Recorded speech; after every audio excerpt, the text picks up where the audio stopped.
All right, Uberti Studios. Yeah, it's pretty surreal having your name up on a business like that. It's especially a studio having such being in the music industry pretty much as soon as I picked up the guitar when I was 10 years old and wanting to do that ever since day one. Yeah, that's crazy, especially putting yourself out there to start your own business in a way and go, absolutely. I'm going to do this. This is what I want. And being involved in music your whole life, like, where does that all start? Well, it started day one, I guess. Me and you being brothers, day one it was Led Zeppelin, Guns N' Roses, and I think Mum told a story about like a Guitar Hero. yeah. Yeah, the Guitar Hero story, how you're like pretty good at it. Yeah, I could even do the orange button on that game Guitar Hero. 4 fingers. Yeah, no, they're the fifth button, so that's like unheard of. So, and she's like, "Oh well, here's a real guitar." The song that actually made me want to pick it up was "Sweet Child of Mine" by Guns N' Roses. Guns N' Roses. Yeah, and I remember learning that back in primary school. I'm like, "Oh yeah, I can play guitar." Yeah, I couldn't, but as being brothers, I remember Dad just whenever we get in the car, bang, Guns N' Roses, Foo Fighters. Yeah, That was there. it was everyone. Yeah. And then I probably get into heavier stuff as we went on, as the journey went on. 100%. Yeah. But it was like I remember watching every Saturday morning, watching that Tokyo show, Guns N' Roses, just watching 1992. just watching that, just being in awe of how good it was. I mean, he obviously evolved from that, but that's where it started, I guess. 100%. I reckon that goes out for like heaps of musicians too. Yeah. Like Dad's just pumping them with like, Yeah. their old dad rock, as per se, Yeah, and then branch out into who they are today. Like, Yeah, absolutely. especially Slash, what a star. Yeah. You know what I mean? Being your idol that I know of, like pictures all around the joint Yeah. with Slash, and you're like, yeah, well, he's a star. Yeah, and it's hearing it from day one. It's ingrained in you to like it. Oh, 100%. Yeah. But, So I guess being at a young age, like, where does the experiences start? I know. I remember being in grade one. We must have been 6 years old, having piano lessons, and I think you did that as well. Yeah, we both did that. Yeah, we did it for maybe 2 years, and that was our first taste of playing music. To be honest, it was so long ago, I don't really remember it, but that was our first taste of playing music. And then when we hit year 4, at 10 years old, I remember getting first guitar lesson, and that's from playing Guitar Hero after all that in like year 3 and starting, because we were never video game kids. Nah. So I had the old Skate 3 out of it. yeah, chuck 20 minutes here and there, but it was never gaming kids. I guess we weren't allowed. Yeah. Mum and Dad would crack it. Yeah, but No. you know what? We thank them for it. 100%. Yeah, you look at kids these days on the games, and that's what they revolve Yeah, I around. reckon, not to get all political, but like when kids growing up now, like it's just ruined the whole like a Absolutely. big generation. Like Yeah. we were lucky to have music. But it's even coming. like when you're out at gigs, networking and stuff, people don't have that. What's like that social? No, not at all. Like they don't know how to introduce themselves properly. Look someone in the eyes, shake their hand. Even on if they did music growing up, you can see like people were just scared to be on stage, which is perfectly normal sometimes. Yeah. But I think being confident as we were. Well, we were like going to our mates' houses back when we were kids, always saying hi to their parents and 100%. Yeah, always having that confidence just to do that. It is rare nowadays. Like, And I think a big part of that could be because of the whole gaming. I mean, went through all COVID where everyone got used to being in their house and stuff. You know what? I remember Mum and Dad saying no games, that we'd go to our mate's joint every weekend and play the Xbox just to get on a device. But it never stuck on. Never stuck on, so... But yeah, it's pretty lucky. And then I guess leading to your childhood music, like when did you start going, no, this is what I want to do for a living? Like, pretty much probably from day one. I remember learning Smoke on the Water, and you joined Morty Bray Footy Club to play under 9s. I remember waiting at night at the Morty Bray Footy Club playing a guitar the day I learnt Smoke on the Water. And I must have played that riff, the down, for maybe a good 45 to an hour, just on repeat, being so proud that I learnt that riff while you were out footy training. Yeah. And I remember one of the mums coming up to me and we're probably like, what, 9 years old? 10 years old? Yeah. 10 years old. And going, oh, you're doing really well. And yeah, I was just playing that one riff for like an hour. Yeah. And it's like, oh, this is actually cool. The point, I remember doing the talent quest back in primary school, doing all that. What song did we do? It was Paradise City. Did Paradise City. I love rock and roll. Yeah. That was great with 2 boys from that school. I think we lost too. Came second. Yeah, we didn't win. Michael Newen. Asian. He's great. He's studying in New South Wales at the moment in one of the big music schools. So that's crazy. I remember just like, I remember showing him a song and he was playing it. I mean, he was good, but he was great. But it kind of set the standard of like watching. He was like, oh, this is actually like what it means to be good. 100%. Because I'm just getting over playing I Love Rock and Roll and Smoke on the Water, but it's great. And then learning Sweet Child of Mine when I was about 11 or 12. That was like, oh yeah, this is what I want to do kind of thing. I remember you sitting in rooms at an old Connell party, and that day I saw you wake up at like 8 o'clock, maybe earlier. From 8 till me getting ready to go to the party, I was doing stuff. You were playing guitar all day. Now I go to the party, obviously had fun. Come back, and you're still on the guitar. I was like... Yeah. Well, it's like it's a sacrifice I made giving up my whole teen social life. Yeah. Like, people talk about like the cool group and popular group, and I guess we knew everyone kind of knew us, but I did decline a lot of that stuff to play guitar. And this is like a 13-year-old, 14-year-old not going out because he wanted to learn guitar. 100%. And you see it nowadays, like, I guess you're not, like, you're all, what's it called? Like, you've trained to be as good as you are. Yeah. I wouldn't say... But I don't like to say I'm good. But probably but you put can. more I hours. think you can. Yeah. Yeah, we're not talking worldwide good, but, you know... Yeah. Like, the average person stops playing guitar after they play, you know, in 2 or 3 chords. They're like, nah. There was a period where I must have been in year 5 or year 6, something like that, and stopped for a good 6 months. Just wasn't into it. But Mum said, because she bought me it was like a black Les Paul type casino guitar. It just had like a wooden finish. Still got that guitar. I'll never sell that just because the fact that it was my first electric guitar. After starting on those Valencia's acoustic nylons. Yeah. But then getting that, and that was great. And yeah, I remember and she said that, look, if you're not going to play it, I'm going to get rid of it. And then I picked it up again, never put it down since. So yeah, it's crazy. Yeah, thank God I picked it back up again. Yeah, otherwise we wouldn't have what we have today. Yeah, and I what was your first like band where you're like, oh, this is awesome? Like, I'm starting to get better. I'm working with people. Was that? Well, we started. There's a local genius. Everyone knows him, called Phil Parra. It's absolute legend, and we played with his son Denzel, and he's still great. We still stay in contact every now and then today. But he was like growing up playing because they were our first proper gigs. Yeah. I remember being in year 6 at the local, where we learn at school, like during like school time and stuff. The private teachers there, that the person who runs it, Kath Dowling, she invited me to go play at some other schools. And that was like... I think I was with you on one of them. Yeah, so that was like the first... Oh yeah, we're actually getting like recognition. And that was the first time got asked to like play somewhere special. But then playing with Denzel, that was like when we started gigging, I think. Yeah, I reckon too. And watching Phil at all those gigs was like, wow, this is awesome. The one brief memory I have of him... Oh, no, I've got plenty, but the first one... was Dad took me and you to Cherry Bar, the old Cherry Bar, AC/DC Lane. Oh, yeah. I don't know how we got in, but Dad's like... I remember going in the Prince of Wales one time too. Oh, yeah, I remember St Kilda. This is all maybe 10 years ago. Yeah, 100%.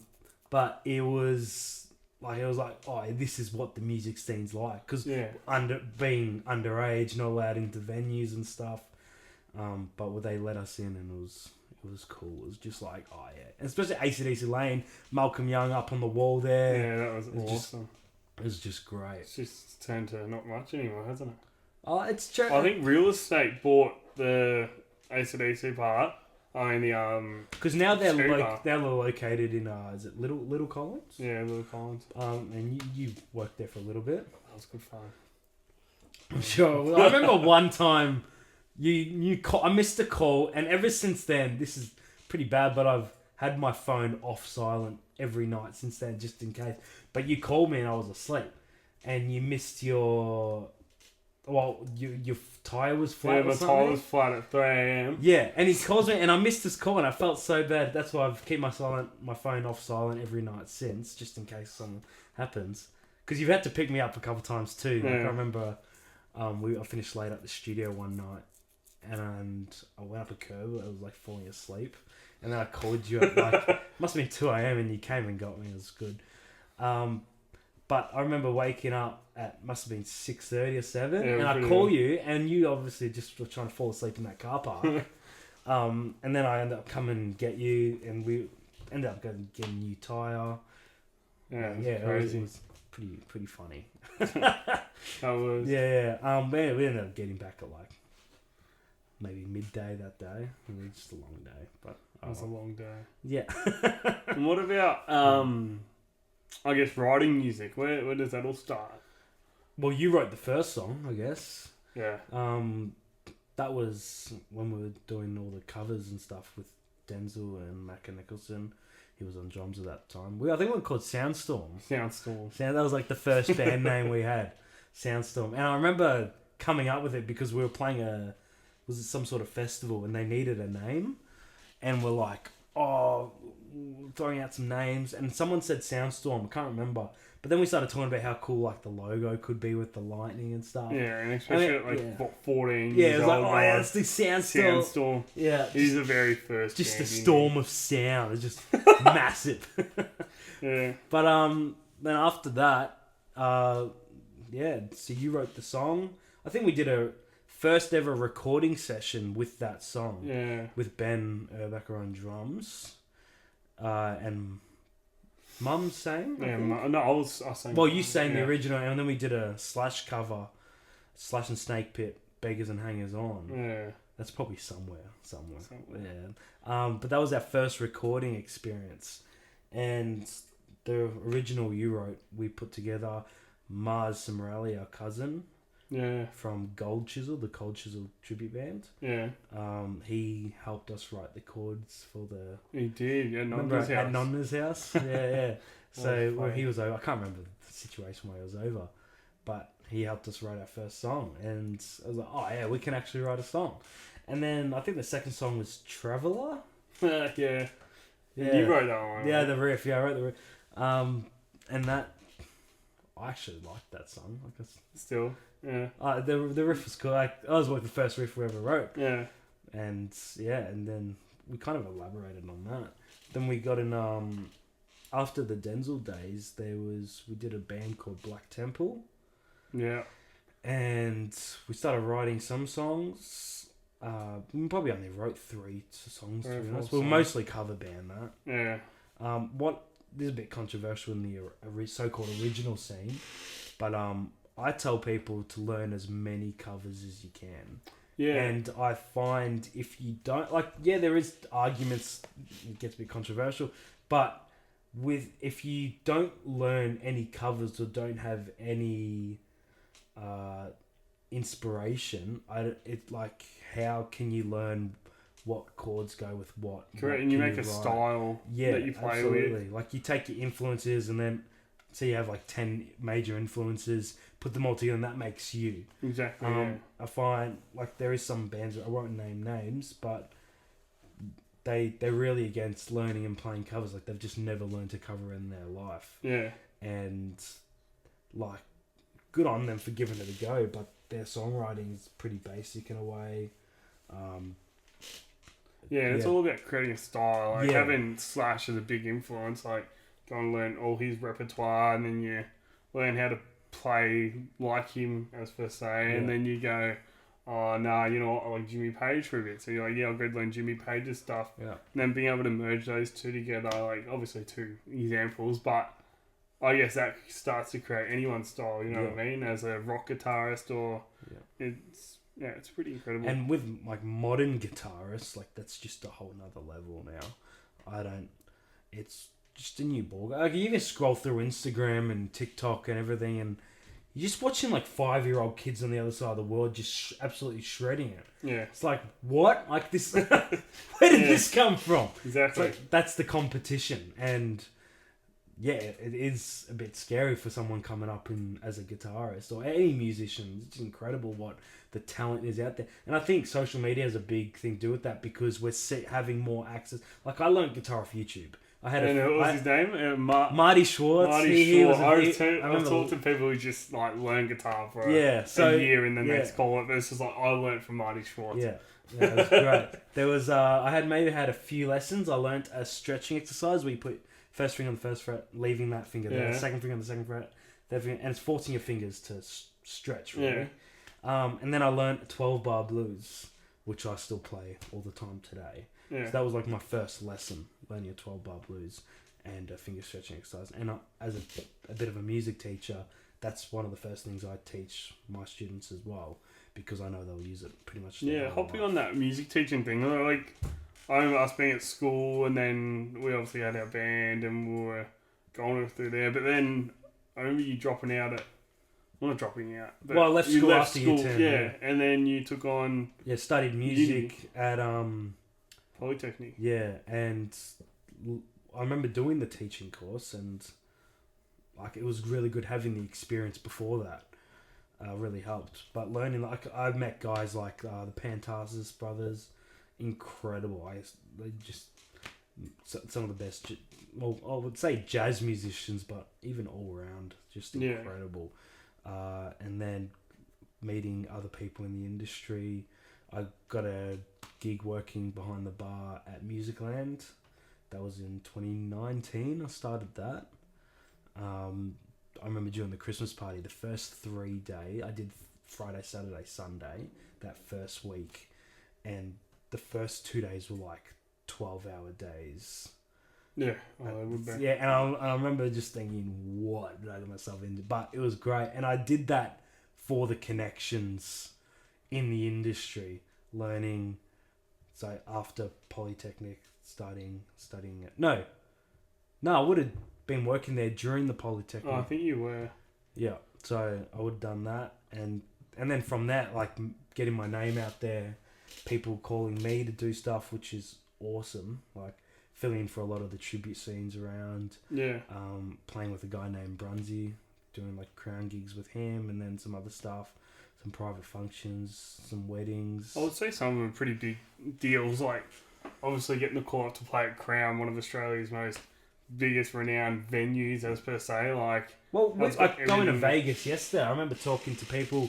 Oh, you're from Australia? Whereabouts? So as soon as we say Melbourne, they go, oh, I go to, like, every time I go to Melbourne, I go, Crown's the first place I go Crown to. Casino, yeah. And they got pretty, like, high-renowned musicians that come through there, at least. That play, like, big bands playing the Palms.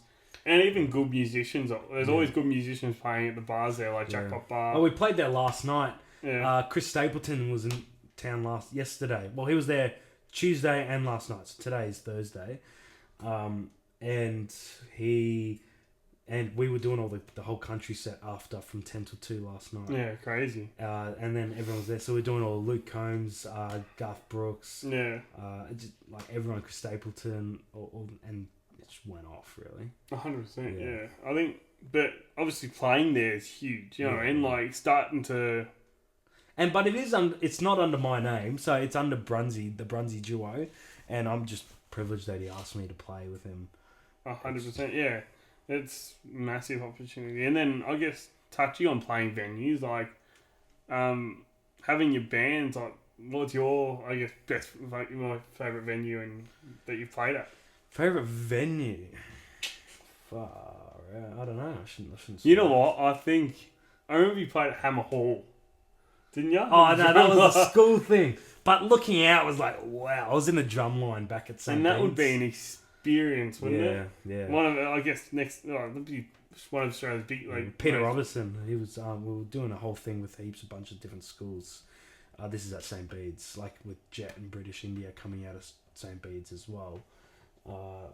It was like we did the drum line, and I was on the rototoms in the drum line, and just looking Hamer Hall. It's a 3-level theatre, just incredible. I bet through your head you're like, imagine playing here one day. Yeah, it was just great. Like recently we saw Jack Jones and Pete Drummond doing a Pink Floyd show there with an orchestra.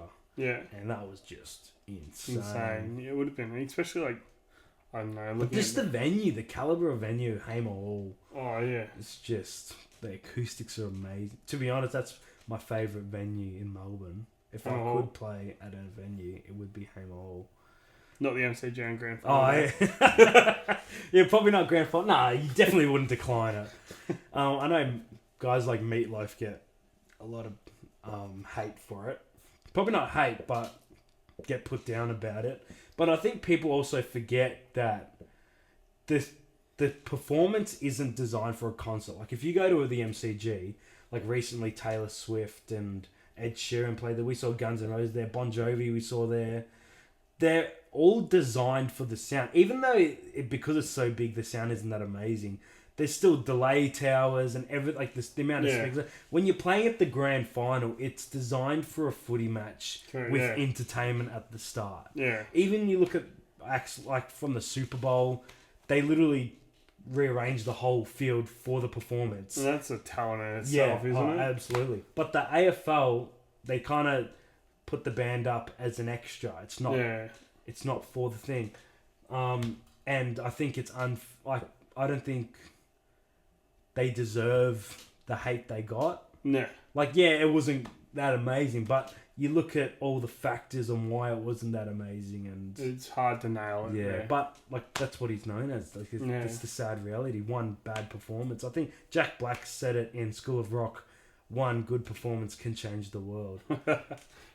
This obviously was in a negative way with Meatloaf. But same thing. But not Lady Gaga. Katy Perry played there, and she killed it.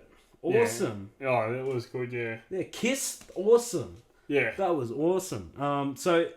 But it's like they put more effort into those recent years than what they did in the past. Yeah.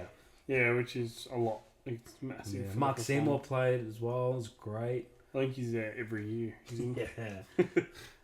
But there is the whole with the AFL community and Australian entertainment industry having more Aussie acts doing it instead of getting Kiss and Katy Perry, no matter how good they are. Like, we do have a lot of great acts here that could have done the spot.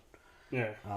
But with Australia, I could be completely wrong, but because we're so far away from the rest of the world, it's really hard to pass that line of worldwide, like the In Excess and AC/DC.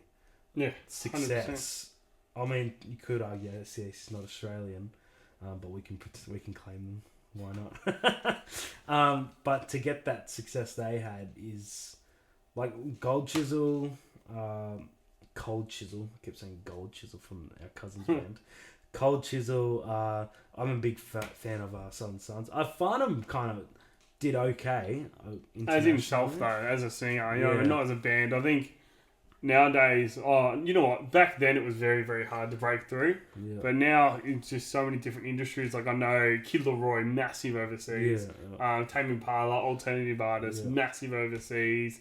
And I'm sure there's heaps on the list. You know what I mean? There's just two to name. Sia, massive overseas. So her voice, mate. But then I guess thinking about it, it's all social media has come through, and it's just one viral video to the right person can just put you there, you know. Like, it just takes the right person. Yeah, exactly. And you know what? That was probably the same thing back in the 80s. Takes the right person, the A&R person for the label to come and go, oh, you know what? This band's pretty good. Done. And then they sign them up. Yeah. So it's all the same concept, just I guess different with social media. Yeah. And I guess as well, playing that industry, like the music scene, you've played in original bands as well. Yeah. So I think we're both in, obviously, but So going back to Black Temple, we went from that to Instinct. Yeah. And Instinct went for a good 4 years. Yeah. And pretty proud of what we did. 100%. And that was like good writing. Like I'm not saying we were good at writing, but first experience at writing proper songs and doing a full gig with no covers of all originals. And I remember we were about 8 weeks out from, we had a gig booked in to support Reese Maston. Yeah. And this is at the point where we have never really done... First gig too for Instinct. Yeah, we've never really done any originals. We've done it here and there with Black Temple, like I said before, but this was the first show where we did a full set of originals. I think we did one cover. Did we do Let There Be Rock? Yeah, we've done that every show. Yeah, and pretty much every Instinct show we've done Let There Be Rock. Yeah, that was like our cover. song. I don't know why. AC/DC, greatest band ever. Because my first introduction in the cover / tribute scene was doing an AC/DC show. Yeah. Called Livewire, and it was just a tribute to the Bon Scott era. Yeah, which is massive for playing, I guess, and just like saying industry, like being in the industry, like performing, like it and getting my first Gibson guitar, the SG. SG. It's behind me actually. Yeah. That was like, oh yeah, this is awesome. Yeah. But playing shows with Instinct. Now you're in a Toto band, Toto tribute band, having the backing of the AC/DC band and all your acoustic acts. Yeah, and filling in for shows like the Australian Bon Jovi show. Yeah. They also do Foreigner, so learning all that. Filled in for Songs of Farnham, all the Farnham songs. Some of those guitar parts are just insane. Yeah. Like I remember learning, like, how do you even play this? I ended up having to, like, these days we're privileged with AI. And I can separate the guitar parts, the bass parts, vocals, drums, all that stuff. And I ended up having to do that with the guitar parts. Yeah. Just to figure out, like, some of those parts are just so quick and crazy. So like, wow, how do you even do that? Yeah. Watching live videos on how they do it, and let alone them sounding that good and that well performed live as it does on the records. Yeah. Like it's just, it's insane how clean those runs were. I mean, look at the Whispering Jack album for Farnham with Jack Jones on guitar, like, because I'm a big Jack Jones fan. Yeah. Having that, just watching him live and getting to support him a few months back was very incredible, wouldn't it? Yeah, that was did an acoustic set with Millie Clifton, and it was a bit nerve-wracking actually. Like, just I remember talking to someone and saying, "Oh, we're supporting Jack Jones," and they're going, "What?" Like their face just dropped. I'm like, I wouldn't. Like, this is a professional musician. He goes, "I wouldn't even do that." Like it's, and it made me go, "Oh no, maybe I shouldn't do this." But it's just incredible. And then watching him with Southern Sons.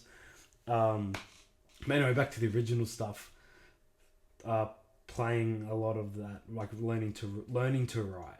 Yeah. And I think learning a lot of covers helps with writing, with inspiration. 100%. Like and it's kind of one of those things that I find if you're in a writer's block, listen to some music. Yeah. Like, just listen to as much music as possible. Obviously, there is probably a limit to have too much music. Like, if I'm driving or something, because of the amount of music I do, I like to put on like a podcast or maybe an interview or something off YouTube or something like that, rather just to give my ears a break from the music. Yeah. But it's to have the knowledge of so many songs, I think helps so much. 100%. And I'm not saying I'm an amazing songwriter, but you know how to write a song. Yeah. You know what? I think anyone can write a song nowadays. It's all just... Look at Billie Eilish in her room with her brother. That's incredible. Yeah, and a lot of just, I guess, pop, four chords, lyrics, done. You know what I mean? Yeah. Like, anyone can write a song. It's awesome. You know what I mean? I find writing music is how, like, me personally, how I express my feelings sometimes. Yeah. Like, if I struggle to speak to people, I'm like, nah, you know what? Done. I'll write a song. And then I feel better. Even if I don't show anyone or I don't do anything, I just write the song. I feel better. I'm like, oh, you know what? This is awesome. Because we're not therapy guys. Yeah. So music is the way out. But it's okay to be... Yeah. Yeah. But music is our therapy. And Exactly. That's massive to have. And that's inspirational words. Yeah. Mate. And to have the ability to come up with parts based on how you're feeling. It's awesome. Yeah, it's great. And now lucky to have this studio to have access to record something that I want to write rather than being limited. First time we recorded that song back in, we were like 14 years old. Well, did you ever see yourself owning a studio? Nah. But the recording process always fascinated me. It was always like how do you do that? Like, that's awesome. Even like just adding like a reverb thing sounded great. Yeah. Like I remember listening to Purple Rain by Prince. That snare, just the after it was just awesome. But like not knowing even what that even is. And has that driven you, I guess, to where you are today, owning a studio? Yeah, well, working with a lot of like Rob Upwood, working with him in our first proper studio experience. Like we did the one we did with you and with your original back in the day, when we were about 14. That was a good experience. But doing then going with Rob was like this is actually how you do it. Yeah. And we did a song called Flower and Dominatrix. And so we did those two songs, and then he was great because I did work experience with Rob. Yeah. And that's where I got the connection with him. And then we gave him a call and said, "Can we record a song?" He's like, "Yeah, we'll just do 2 songs. I'll give you a go." Then after that, he sent us off to a guy named Lindsay Gravina, and that's when that was another level up. Yeah, it was great. And then going to Sing Sing Studios, doing our first EP after all those singles we did, and that was another eye-opening experience. And just doing the song, working with the boys, working with a producer that wanted to be there rather than looking at the clock. Like he had a big input on the parts, the sounds, and how. And I think having the right producer is the next member in your band, if not a bigger part. 100%. Yeah, and I think the sound. Like if you record a song and I record it, they're going to be 2 completely different outcomes. 100%. With the same band. Yeah. It always fascinated me how that can be done. Like how you can get so different, 2 different products, and it comes like I enjoy writing as well and writing parts for clients that will come in. Is that what you're looking forward to? I guess like working with bands and being like, okay, I was once in your position where I'm coming in here. Let's for say a band starting off, like, oh, I'm going to go and record my first song. Like, should be exciting after all the experience you've had with your past recordings. Going, oh, I'm going to help you. I'm going to produce this with you. Yeah, absolutely. And I'm going to be there with the whole duration of it. It was definitely like getting that experience before doing this I thought was pretty much a necessary thing to do. Yeah. Just like, I'm not saying you can't do it without it, but I think it helped a lot. And learning and networking, I think that's a massive thing. Yeah. And I get that's with any industry, but just going nowhere. If you're not doing anything that night, why aren't you out there doing something? Exactly. Go out and talk to someone. Put yourself out there. And what do you really got to lose? Like, no, really. Really, a bit of embarrassment. Who cares? Yeah. You know what I mean? Like, just go out and just do something. Yeah. And even hitting up studios and say, "Can I help you? I'll help you record," or just sit in for the session. Yeah. Free of charge. Don't expect to get paid. It is tough industry to get into. 100%. It's and it's expensive with little reward, to be honest. Yeah. Like being in the original scene, not making that much money out of the original stuff. Next to nothing. You actually lose money sometimes. Oh, we lost thousands, to be honest, but it's worth every cent. It's like the learning process. You can't. I know we literally just said we spend money, but you can't buy that without doing it. No. Like you can't. You need to be in there, and to do all that was just great. And the networking we got from it was just it's great. Insane. Yeah. And I know, like you said, touching money, it's expensive, and like bands starting off who are just 18 years old, fresh out of school, going, alright, done. I want to start a band. We're going to go do all this.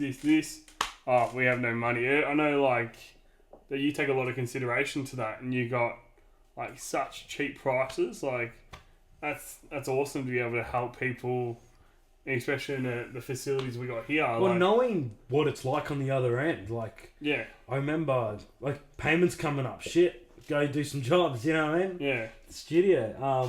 But you need to do it. And I think bands sometimes take a cheaper route just because they want to get in. And that's great. Like, just, like, people getting out there, just recording. When you get to higher studios and stuff, you start paying for it. But yeah, and obviously, like, not having years of experience as a producer, I do want to, but I also want to be a part of the creative process as well. exactly. And how much is it to record a song? I think we talked about it. I think you said 1,500. Yeah, 1,200-1,500 depending. Yeah, depending on the song. But to give people a go. Yeah, and that includes what? The recording, mixing, mastering, yeah, and helping him release. Yeah. And being there for the writing process. That's awesome. You've taken like the musician approach, and you're there for the musician rather than, obviously you're there for yourself but you're working together rather than just going, nah, alright, you play it, I'll record it, and here's a bill. Yeah. You know what I mean? You want to help people, which is awesome approach to recording music, especially for upcoming bands and artists, which is huge. But it's why I don't want to do an hourly rate. Yeah. Because I want to, with, like, I guess as an engineer, you're probably always looking at the clock like that. Yeah. I guess with any job, if you're not liking the job, you're like, oh, how long do I have left of this? Yeah. This shit, really. Yeah. It's like, oh, when's this over? But I want it to be in there with and that doesn't, if you don't want another member being a part of that, like, I'll track, like, that's fine, track and mix, whatever you want.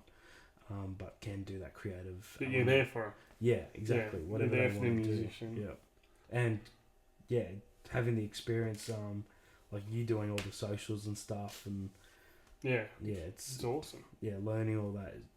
To be honest, the marketing side is probably more than 50% of it. Oh, 80%. Probably 80%. Yeah, 70-80% of it, and which is, I think, a byproduct of social media. Like, there's literally a running joke in the music scene saying, oh, I didn't sign up to be a content creator, comedian, I signed up to be a musician. Yeah, but that's almost what it's become. Like, but that's some of the sacrifices you have to do, and if you want to take it, you're an artist, you can do whatever you want, you got to really, adapt to the scene. You got to be out there for people to see you. You're not going to get anywhere if no one's going to see your product. Yeah. You could have some of there is probably cases where you have the greatest bands ever. I'd probably say ever. That's just playing at a local bar, going, "No, I don't want to be on social media." Yeah. But so I think it's just one of the ways. It's tough. Like, it's just evolved. I'm not going to name names, but there's massive acts that aren't, frankly, very good. 100%. And there's amazing local talent that no one knows of, and it's like, it's a bit backward, but their marketing was probably better. That's the industry. Yeah. And who they know, what they know, like networking, like you said, in the bar, working within bars, doing gigs, helping people out. Yeah. Now, I hate bar work, but I did that to get my name out there. Exactly. Yeah. Not just your name, like who you know now, which plays a big part, a huge part. Absolutely. Which is exciting. So I'm happy for working that bar job. 100%. And I guess, now having this, like, what's your future plans to the studio? Well, pretty much almost done the physical aspect of the studio. Just got to do some more sound treatment. There's always new mics to buy and all that. There's always something to do. Yeah, always. I think you'll start to realise that when you're in a business. Yeah. You're like, this is my studio, my money, my time.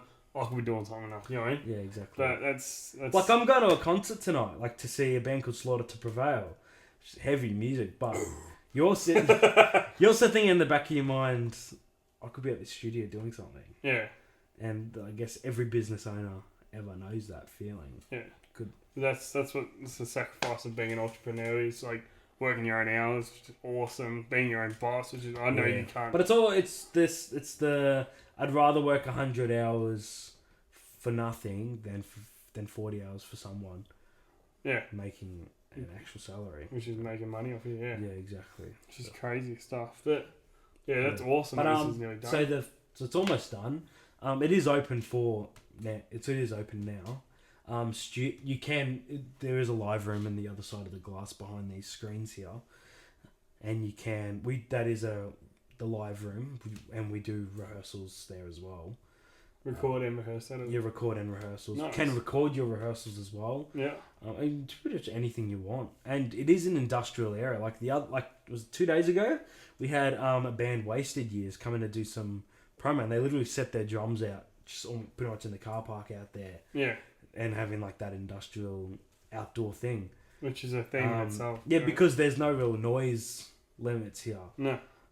And they did that, and they couldn't do that in a residential area. Yeah, which is crazy. Yeah, so it's a really good spot in Moorabbin, and yeah, it's been great so far. And how much is that to rent for rehearsals? $20 an hour. $20 an hour. Reason why I do hourly rate is I've never really heard of an hourly rate, but I wanted because most studios you rent out for a 6-hour block. Yeah, I remember going to when we rehearsed and we were there for 3 hours.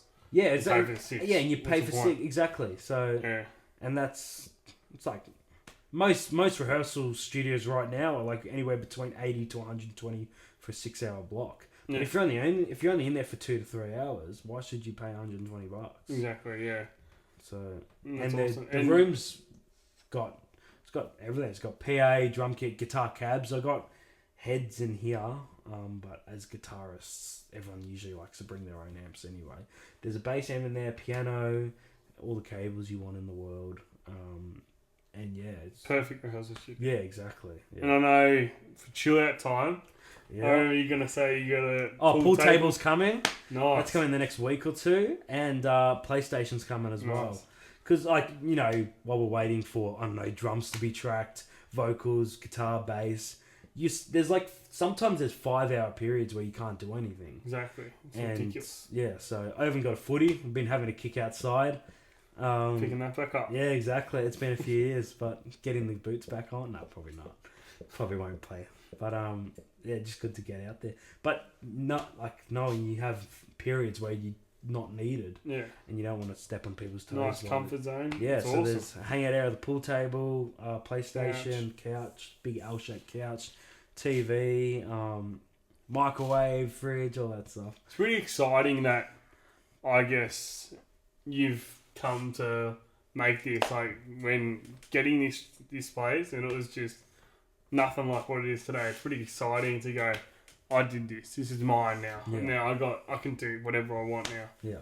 And then offering the services you do just to help musicians is incredible. Yeah. Well, also from a selfish point of view, getting more experience by dealing with other bands and will help with the writing and the recording aspect for my own projects as well. Which is awesome. At the moment, working with Tyler Wilford from Awaking Tyler. Yeah. And we've spent a lot of hours in here. He's almost here as much as I am. But having the work, because he's pretty good with all this stuff as well. Yeah. He's got his own little setup at home.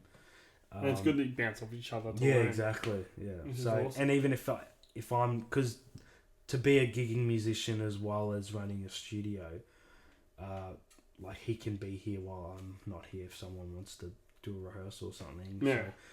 So and the beauty of having industrial, it is a 24/7.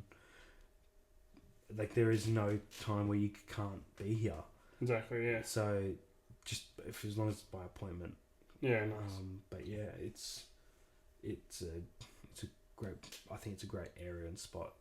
Well, I think for what you're offering with prices and the service you're giving, just to be there for the musician and the band, which is awesome. It's hard to get that. Obviously, there are places like that, but being there for the musician is awesome. And it's going to help a lot of people. And it's pretty exciting that you can offer that. Yeah. And, it's awesome. Yeah. There is a thing I've been planning to do is pretty much what we did for our first recording is record like a first recording session, record something for a day, then a day of mixing. Yeah. And have like your first recording session product. So that will be released, I think, soon as well, as an option to do. And I think that'll be good for bands starting out, or just to get the recording experience. Yeah, and I think what you're going to announce is that bands that rehearse in there, if that's their first time a band, they actually can be on this podcast. Yeah. And like have their chance to say who they are, what they want to express themselves on a podcast for free within the rehearsal space. How cool is that? Yeah. I remember being in Instinct and just trying to find somewhere where we can do it, which is so hard. Like it's so hard in itself trying to get on the show one and then having the right thing to say, but then coming here and going, you know what? If we're in the room out, then you can be on a podcast. That's awesome. Yeah. Massive exposure. Yeah. And you can tell your story. That's incredible. Yeah, absolutely. And that's exciting for anyone. You know, well done on having that. That's awesome. That'll be good. And bring back the animal hotline. You're an idiot. I remember doing we were talking about like creating content as musicians. We were trying to sell tickets for a show. I can't remember which show, and it's probably still on the page, the Instinct page. But we're doing an animal hotline skit. It's a work reference thing that Shiloh and our mate Josh Groves had called the Animal Hotline. It was the dumbest shit ever, but it was hilarious. And doing I can't remember. It was like a buy your tickets now skit. Yeah. But yeah, I remember just every time I think about it, just having a smile, laughing about. Yeah. You'll understand. But what a way to promote gig shows in here.